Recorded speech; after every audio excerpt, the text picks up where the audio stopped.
Hello friends, मैं स्वागत करता हूं आपके अपने YouTube channel KD self study में। आज के डेट में मैं कुछ साइंस के महत्वपूर्ण क्वेश्चन लाया हूं जो कि वनडे एग्ज़ाम के लिए महत्वपूर्ण होगी। मेरा टारगेट है railway group D.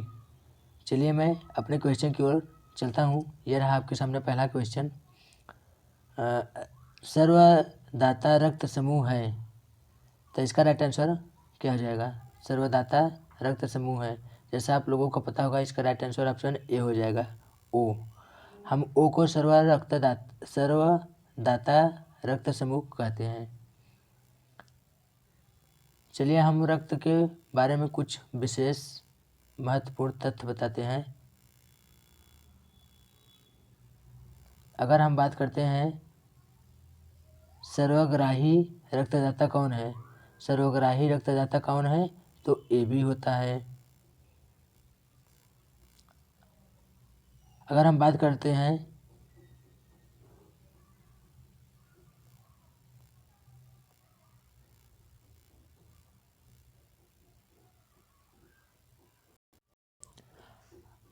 RH factor की खोज किसने की थी? RH फैक्टर की खोज किसने की थी? RH फैक्टर की खोज किसने की थी? तो लैंड स्टीनर ने की थी, लैंड स्टीनर ने की थी। अगर हम बात करते हैं RH फैक्टर जो है किससे संबंधित है, RH फैक्टर किससे संबंधित है, तो यह रक्त से संबंधित है।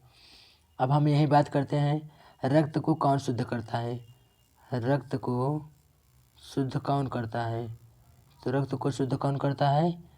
वृक्क। कौन करता है? वृक्क, जिसे हम किडनी कहते हैं, किडनी कहते हैं। अब हम यही बात करते हैं वृक्क का भार कितना होता है। हम यही बात करते हैं वृक्क का भार कितना होता है, तो वृक्क का भार होता है 150 ग्राम होता है। अब हम यही बात करते हैं रक्त कैसा विलय है, रक्त कैसा विलय है, रक्त कैसा विलय है, तो आप लोगों को पता होगा रक्त क्षारीय विलय है। कैसा विलय है? क्षारीय विलय है। अब हम यही बात करते हैं रक्त का पीएच मान कितना होता है, रक्त का पीएच मान कितना होता है, तो 7.4 होता है। अब हम आपके सामने अगला क्वेश्चन लाते हैं।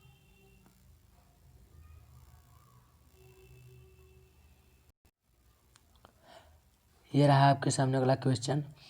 हृदय धड़कन की नियंत्रण कौन करता है, हृदय की धड़कन का नियंत्रण कौन करता है?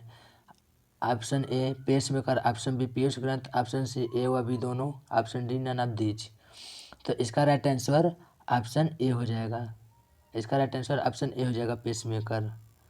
हृदय की धड़कन का नियंत्रण कौन करता है, तो पेसमेकर करता है। चलिए हम कुछ महत्वपूर्ण बातें कर लेते हैं हृदय से संबंधित।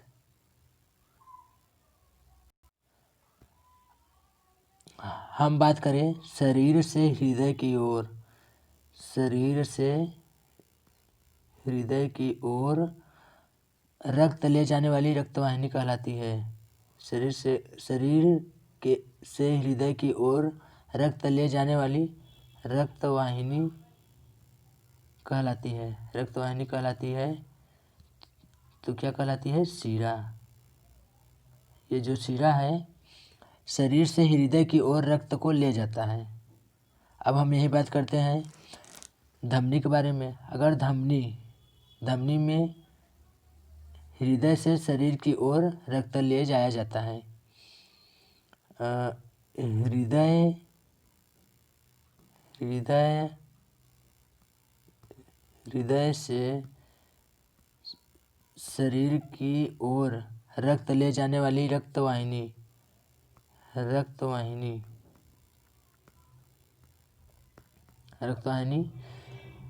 कौन है? धमनी है। कौन है? धमनी। हम यही बात करते हैं हृदय से शरीर की ओर रक्त ले जाने वाली रक्तवाहिनी कहलाती है, तो धमनी कहलाती है। चलिए अगर हम बात करते हैं जैविक सीवन क्या है, जैविक सेवन क्या है? तो जैविक सेवन क्या है? यह एक कृत्रिम हृदय है। क्या है? कृत्रिम हृदय है।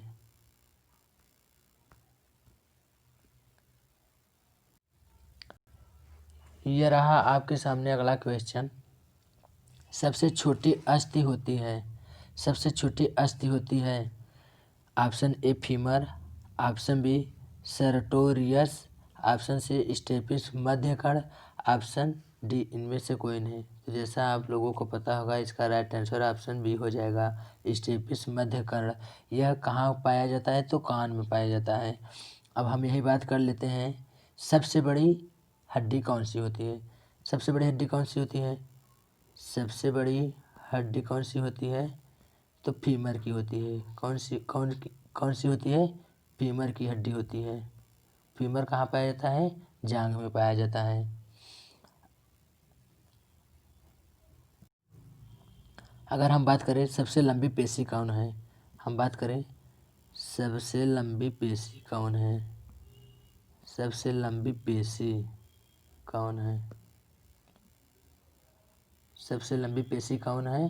तो सबसे लंबी पेशी कौन है? सर्टोरियास है। कौन है? सर्टोरियास। कौन है? सर्टोरियास। सर्टोरियास है। अगर हम बात करें सबसे लंबी पेशी कौन है, तो सर्टोरियास है। अब हम यही बात करते हैं सबसे बड़ी ग्रंथि। हम बात करते हैं सबसे बड़ी ग्रंथि कौन है? सबसे बड़ी ग्रंथि,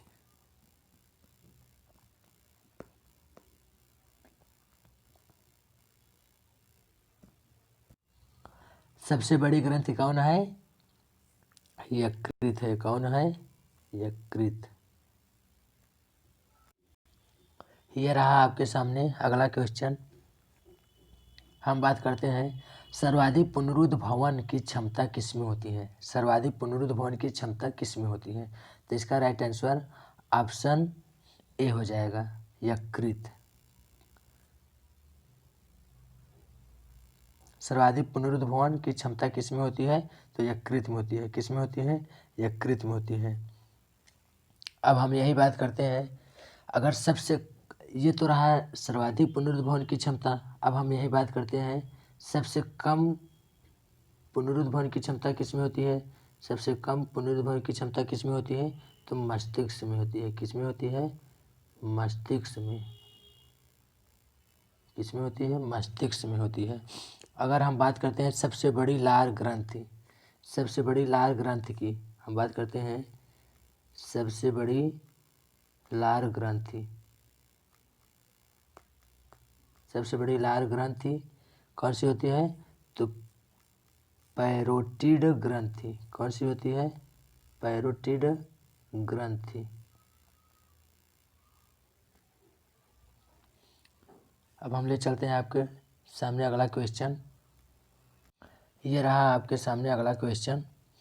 भारी जल है, option A D2O, option B CO2, option C CH4, option D CaCO3। तो इसका राइट आंसर ऑप्शन ए हो जाएगा, D2O। अगर हम यही बात कर लेते हैं, अगर हम यही बात कर लेते हैं CO2 की, किसकी बात करते हैं? CO2 की। तो CO2 जो है यह शुष्क बर्फ है। क्या है? शुष्क बर्फ। अब हम यही बात कर लेते हैं CH4 की। हम बात कर लेते हैं CH4 की। तो CH4 क्या है? मार्स गैस है। क्या है? मार्स गैस है। अब हम बात कर लेते हैं CaCO3। किसकी बात कर लेते हैं? CaCO3। तो यह क्या है? चूना पत्थर है। क्या है? चूना पत्थर है। अब हम आपके सामने अगला क्वेश्चन लाते हैं, न्यूटन का प्रथम नियम किस पर आधारित है? न्यूटन का प्रथम नियम किस पर आधारित है? तो जैसा आप लोगों को पता होगा, इसका राइट आंसर ऑप्शन ए हो जाएगा, जड़त्व के नियम पर आधारित है। न्यूटन का प्रथम नियम जो है जड़त्व के नियम पर आधारित है। अगर हम बात कर लेते हैं न्यूटन के बारे में, तो न्यूटन के कुल कितने नियम हैं? तो न्यूटन के कितने नियम हैं? न्यूटन के 3 नियम हैं। ये रहा आपके सामने मैं ला रहा हूँ।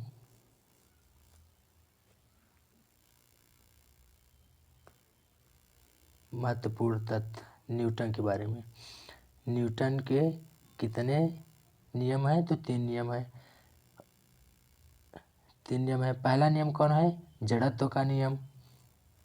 अब हम बात करते हैं उदाहरण। जड़त्व का नियम जो है उदाहरण में, बस में खड़े हुए व्यक्ति के पैरों वाला तलवे वाला भाग बस के संपर्क में आ जाता है, जबकि पूरा शरीर मुक्त अवस्था में रहता है। जैसे ही बस गतिमान हो जाता है तो व्यक्ति का पूरा शरीर पीछे की ओर चला जाता है। तो इसे जड़त्व के कारण होता है। यह ऐसा क्यों होता है? जड़त्व के कारण होता है। अब आप ये रहा न्यूटन का दूसरा नियम। न्यूटन का दूसरा नियम क्या है? यह बराबर यम ए, जहाँ यम द्रव्यमान है और ए त्वरण है। इसका उदाहरण, तेज गेंदबाज न्यूटन के द्वितीय नियम का पालन करता है। उदाहरण 2 नंबर, लंबी कूद कूदने वाला व्यक्ति न्यूटन के द्वितीय नियम का पालन करता है। अब हम बात करते हैं न्यूटन के तीसरे नियम की। तो तीसरा नियम क्या है न्यूटन के? क्रिया प्रतिक्रिया नियम। इसका उदाहरण यह है, बंदूक से निकली हुई गोली क्रिया करती है और बंदूक के द्वारा प्रतिक्रिया होती है, इसीलिए बंदूक को चलाते समय कंधे का सहारा लिया जाता है। बस आज के लिए इतना ही क्वेश्चन। अगर कोई गलती हुई होगी तो उसके लिए सॉरी। अगर कुछ आपको गलत लगे तो कमेंट बॉक्स में ज़रूर कमेंट करें। अगर क्वेश्चन अच्छा लगे तो लाइक एंड सब्सक्राइब करें। जय हिंद, जय भारत।